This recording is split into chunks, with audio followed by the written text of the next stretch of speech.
Welcome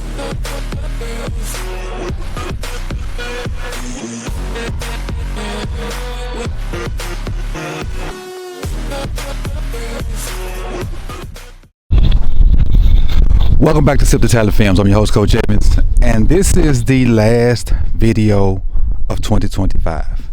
But before we get into the content that goes along with this video, I just want to sincerely say thank you. I'm braving the elements to bring you this video. It's cold as shit out here, but it needs to be done. To all the new subs, to all the new members, to all the new Patreons, to people that came across my content in 2025, people that donated, people that helped out in different situations, and whatever you did to help out Sip2Tally Films in 2025, I sincerely want to say thank you. Shout out to my executive producer, aka boss lady, aka my wife, for all the help that she's done in 2025, all the support, all the time away.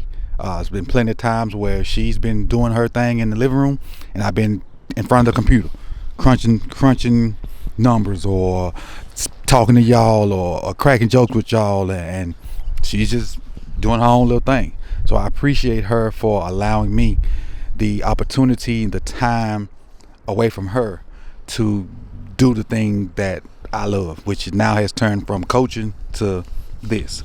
So again, thank you to her.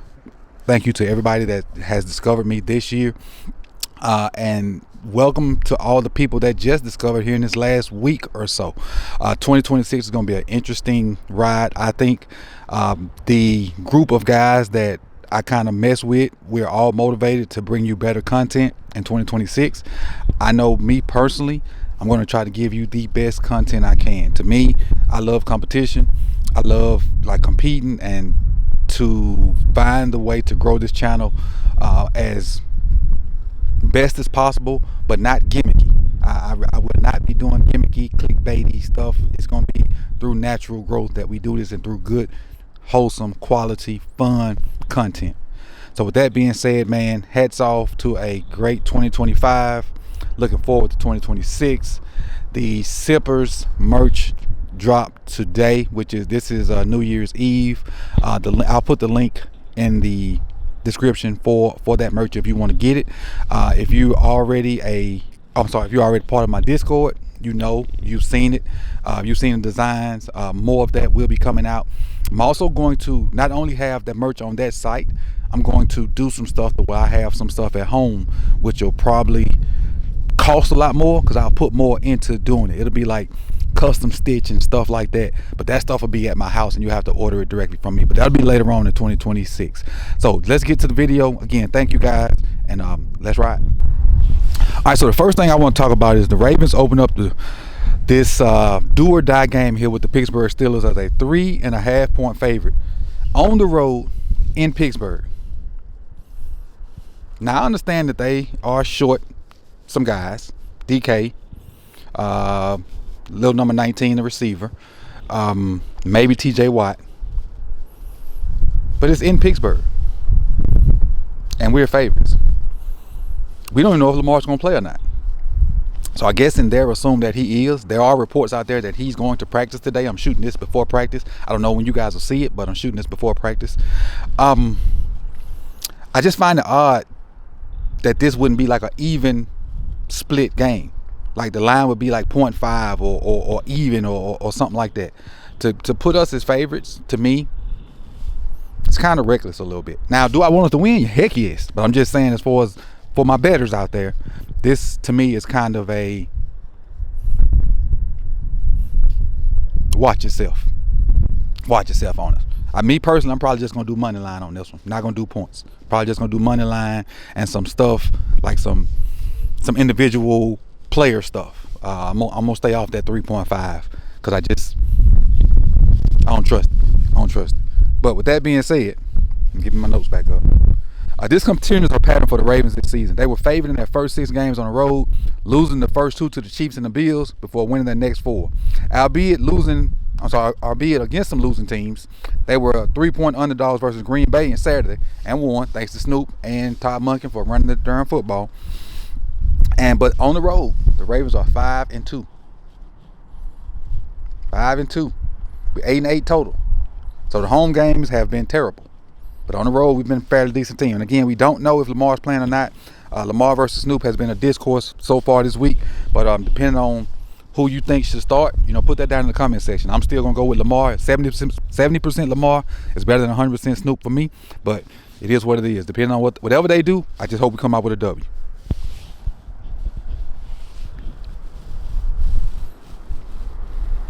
All right, the next thing that came across my little laptop while I was checking stuff this morning was Dan Orlovsky, noted Ravens hater, Hater,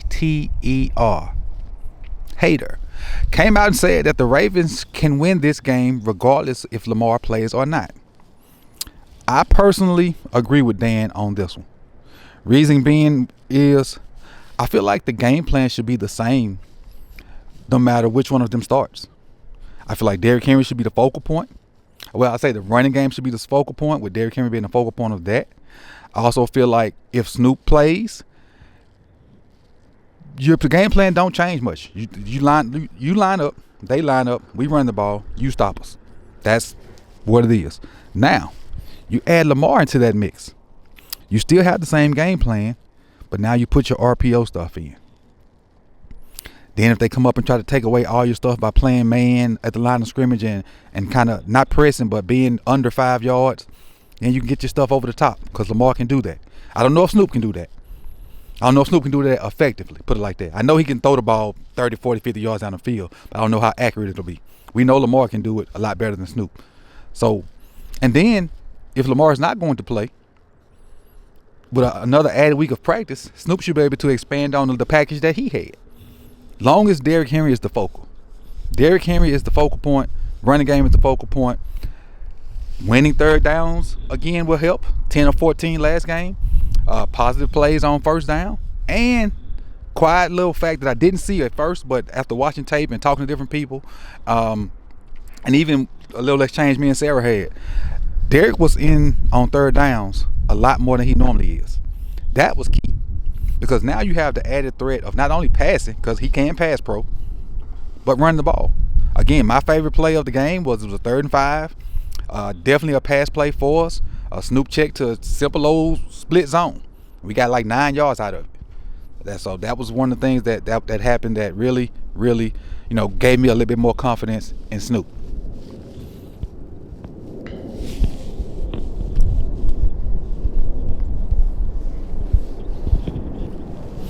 All right, 2 more points I want to make. One, there's rumors floating around that the Baltimore Ravens are a potential landing spot for the disgruntled Maxx Crosby, Mad Maxx Crosby. Now, we know Maxx Crosby is one of the best edge players in the NFL right now.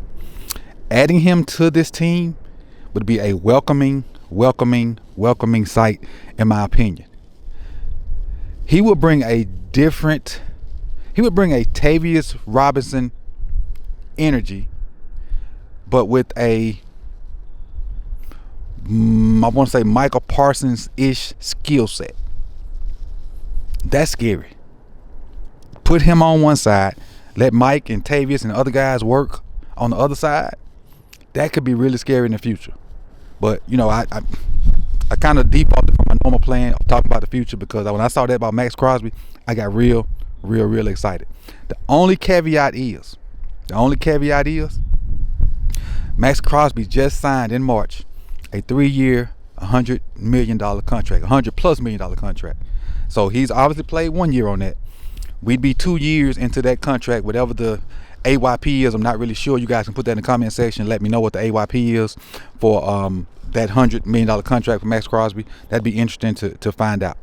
But him being on the team with the Baltimore Ravens would be something that I would really love, and would kind of set up to have a dominant defense. Because if you get that kind of pressure, your corners don't have to be great. Right now, our corners have to be great because we don't get a lot of pressure. So we don't have great corners. We don't have great edge guys. And then it makes Zach look bad. It makes Zach look like he don't know what he's doing. And whether you think he know what he's doing or not, that's a conversation for a different day. But you just get how the snowball effect happens because you don't have up front. It all just instantly this hit me. What Warren Sapp used to say. The front end and the back end used to work together. He used to say that when he worked for NFL Network. And that's never been more true. If your front end gets sacks, your back end don't work as hard. If your back end can cover, that's a little longer for your front end to get sacks. They got to work together. And we haven't seen the front end and the back end working together since Mike McDonald's last year when we won the defensive triple crown. And last but not least, we have two guys that made it to, I think it's semifinals list for the Hall of Fame. Hold on, let me see. Let me make sure I got that right. No, they're finalists for the Hall of Fame. They're finalists for the Hall of Fame. Terrell, Suggs, Marshal, Yanda. So now they need 80% of the vote. Whoever that is voting. I think it's the Hall of Famers are voting on this, I think. And they will be inducted into the Hall of Fame next year if they get 80% of the vote. Suggs, as far as NFL, definitely. Yanda, I know he's going to be in the Ravens Ring of Honor if he's already not in it. Will he get in this first time? I'm not sure. I would hope that he would. But I don't know if the NFL respects Yanda like we do. I know they respect and fear Suggs. So I think Suggs is a shoe-in. I don't know if Yanda gets in, even though I hope so. But that's the stuff I have for you today, man. I appreciate all you guys for coming out. You could have been anywhere in the world, but you chose to be here with me. Like the video. Subscribe if you've not done so.